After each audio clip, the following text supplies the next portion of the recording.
XFM Express Balita. Express Balita.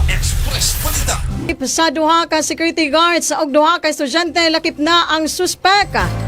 Samtang siyama ka mga estudyante ang grabing naangol sa nitabong pagpamusil sulod sa campus sa Ateneo de Zamboanga University Lunes sa buntag o Martes sa buntag Agosto 18, 2026.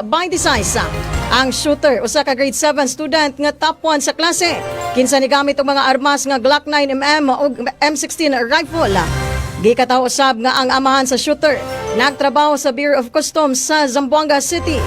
Base sa pamahayag ni Zamboanga City Mayor Kaimer Adan Olaso, gingong usa ka magtutudlo ang gitarget sa suspect sulod sa classroom.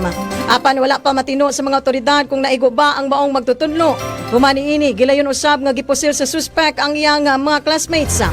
Sumala sa Zamboanga City Police Office, ang grade 7 nga suspect na gamit og body camera aron i-livestream ang iyang gihimo nga pagpamusil sa social media.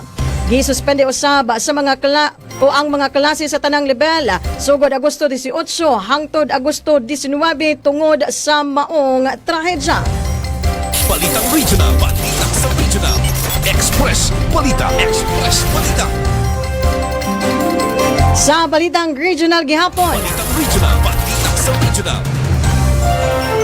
gi-relieve na sa iyang pwesto ang amahan sa suspek sa shooting incident sa Ateneo de Zamboanga University Junior High School nga usa ka customs police o police chief sa Zamboanga City. Matod sa Customs Commissioner si Ariel Nepomuceno, ang amahan sa 14 anyos nga suspek nagsilbi isip chief sa Bureau of Customs sa Zamboanga City. Gimo ang dinalian nga pagtangtang kaniya sa pwesto samtang nagpadayon ang lawom nga investigasyon sa kapulisan.